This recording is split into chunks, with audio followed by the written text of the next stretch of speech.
that happiness always returns, and realize that you're incredibly beautiful and wonderful and phenomenal and fantastic. And in your book is a thing I wrote 12 years ago, and I wanted you to hear it tonight.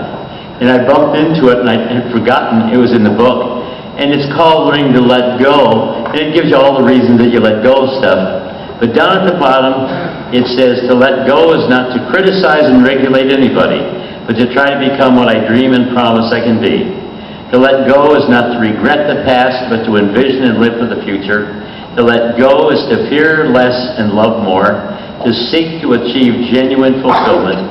To let go is the hospice, not the hospital, to face the facts of death and life, and to nourish myself through the process as a learner. I don't fight against death. I don't determine that I refuse to die. That's a dumb thing, isn't it?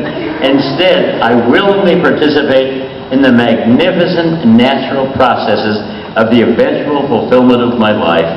And I've had more fun than anybody you ever met. On the 23rd of September, the darndest thing happened to me. I started bleeding like crazy. It was weird, and I couldn't account for it.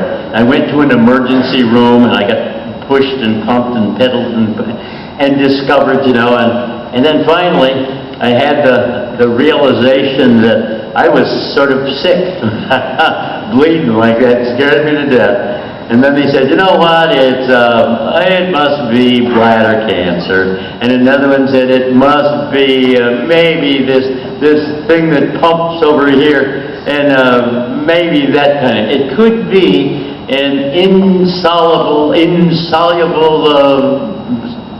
maybe a terrible. And you know what was really crazy? I all of a sudden discovered not to be very healthy. I used to bound upstairs last year.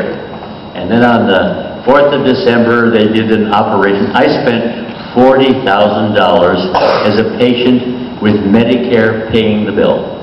And then about a month ago, Dr. Moroni, wonderful Italian, a marvelous doctor, he said, Earl, you have bone cancer. Let me show you the picture. And the picture was wild. It wasn't just prostate or all that stuff. He says your bones are turning to cancer cells. And we don't know how to cure that very well. If you were younger, we'd do a lot of chemo, but it would kill you now. And so we decided not to. Boy, am I in favor of that, And then he said, you know what, we could chop away some bones and stuff, and we could put you up for one of those transplants, but you're not eligible for that because you're too old. He says, you know what's terrible? We don't know much about this. We don't know how to handle it. And you could have a life expectancy of 3 weeks, maybe even 2 years. And he said that to me to my eyes. Beautiful guy.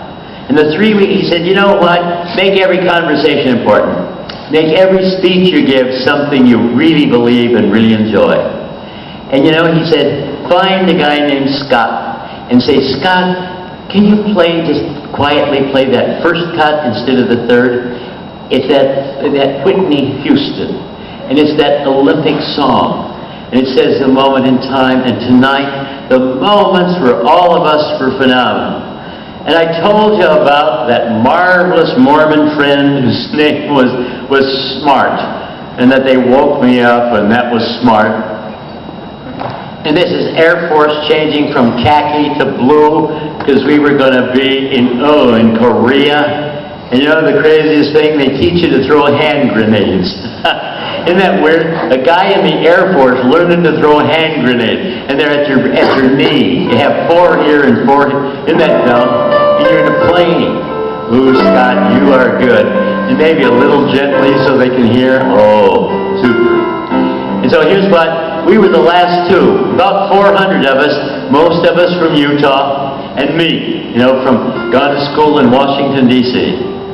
And you know what? And so we're throwing, the idea is you reach down, you get one, you pull the pin, you lob the thing over a hill, and then it goes bang and scares you to death. And you think, how am I going to use this in a plane? I want to be a fighter pilot, And then the goofiest thing happened. I'm standing next to him, and he reaches into his pocket and he pulls out his hanky. It was in the pocket with the hand grenades. And he looked, and there was a pin in the hanky from a grenade in his pocket. And he knew it was a live grenade about to explode, and it was going to blow his leg off and maybe kill him. And he knew that. He had heard the sound. 400 had already done it.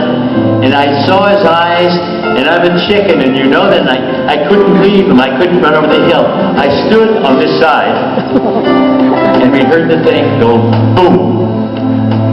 And it blew off his pocket, and it just barely scratched him. And he didn't say, ooey, wowee, that was wild. You know, he said, Earl, there must be something incredibly important for us to do.